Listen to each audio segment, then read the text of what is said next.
আসসালামু আলাইকুম। কেমন আছেন বন্ধুরা? আশা করি ভালো আছেন। আলহামদুলিল্লাহ আমিও ভালো আছি। আজ আবারও চলে এসেছি সানা কিচেনে নতুন একটা রেসিপি নিয়ে, মিষ্টির রেসিপি। গুজিয়া বানিয়ে দেখাবো, একেবারে দোকানের মতন পারফেক্ট হবে। আমুল দুধ দিয়ে সহজেই বাড়িতে বানিয়ে নিতে পারবেন। কেউ দেখলেই কিন্তু সহজেই বানিয়ে নিতে পারবেন। আর আমি গুজিয়া বানানোর জন্য এখানে 1 বাটি লিকুইড দুধ গরম করে জাল করে একটু গরম আঁচে নিয়েছি। এখানে চিনি গুঁড়িয়ে নিয়েছি, এলাচের ছোটো এলাচের শুধু দানাগুলো আমি গুঁড়িয়ে নিয়েছি। আর এখানে আমার 200 গ্রাম আমুল দুধ আছে। তো চলুন আমি এটাকে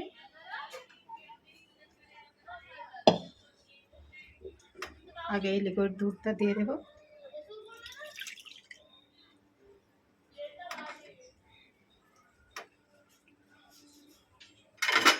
অল্প অল্প করে দুধ দিয়ে এটাকে গুলিয়ে নেব।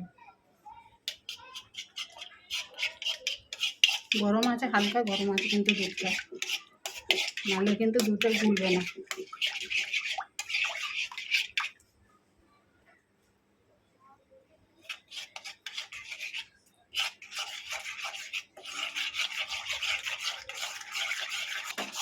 দেখুন দুধটা ভালো করে আমি গুলিয়ে নিয়েছি। এর মধ্যে এবারে এলাচের গুঁড়ো দিয়ে দেব। আর এখানে আমি চিনি গুঁড়িয়ে নিয়েছি। যে যেমন মিষ্টি খান সেইভাবে আপনারা মিষ্টিটা দেবেন। আমি এখানে 200 গ্রাম দুধ নিয়েছি, 4 চামচ চিনি দেব।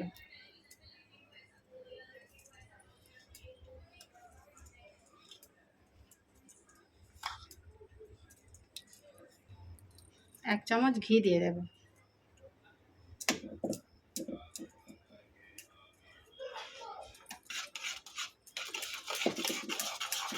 ভালো করে এটাকে আবারও নেড়ে নেব।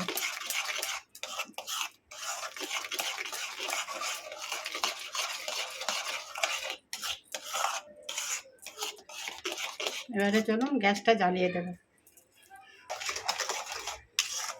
এবার আমি গ্যাসটা জ্বালিয়ে দিয়েছি।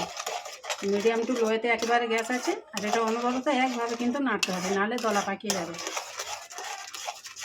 এইভাবে নেড়ে নেড়ে আমি একটা ডো বানিয়ে নেব। দেখুন আস্তে আস্তে ঘন হয়ে গেছে।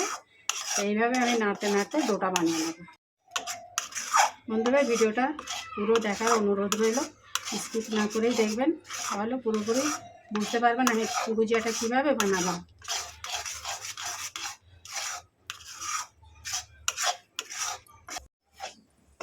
দেখুন ডোটাই একেবারে কমপ্লিট হয়ে গেছে। আমি এবারে এটাকে একটু হালকা ঠান্ডা করে নিয়ে এটাকে বানিয়ে নেব।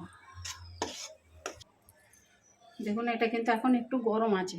এটা গরম, একটু হালকা গরমেতেই বানাতে হবে। আমি ছোট্ট করে একটু লেচি কেটে নেব। দিয়ে হাতে 2 হাতে আমি একটু ঘি মাখিয়ে নিয়েছি। হাত দিয়ে একটু এইভাবে মেখে নেব। মেখে নিয়ে এবারে বানিয়ে নেব। এই প্লেটেই আমি বানিয়ে নেব। এইভাবে একটা লম্বা আকারে বানিয়ে নেব। বানিয়ে এবারে এই দিক থেকে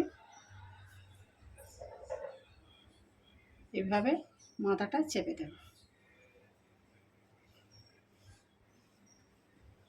আর একটাও বানিয়ে নেব। সেম পদ্ধতিতেই বানাবো। হাতে আমার ঘি লাগানোই আছে। হাতে একটু এটাকে মেখে নেব। আবারও প্লেটে রেখে একটু লম্বা একটা আকার করে নেব।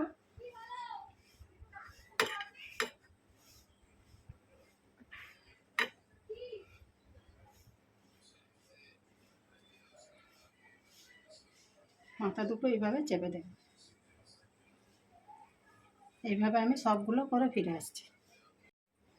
দেখুন বন্ধুরা গুজিয়া বা সন্দেশ আমার একেবারে সবগুলো তৈরি হয়ে গেছে। এখন একটু গরম আছে।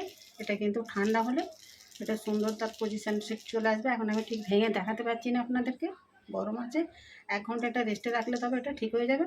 তো কেমন হয়েছে আমার এই গুজিয়ার রেসিপিটা অবশ্যই কমেন্ট করে জানাবেন। লাইক শেয়ার করে দেবেন। নতুন বন্ধু হলে চ্যানেলটাকে সাবস্ক্রাইব করে দেবেন, যাতে আমার এরকম নিত্য নতুন ভিডিও আপলোড করলে আপনার কাছে আগেই নোটিফিকেশান পৌঁছে যায়। আমি আজকে এখানেই শেষ করব। আবার আসবো সানা কিচেনের নতুন একটা রেসিপি নিয়ে। আপনারা ভালো থাকবেন, সুস্থ থাকবেন, সাপোর্ট করে যাবেন, লাইক দেবেন ভালো লাগলে। আল্লাহ হাফেজ।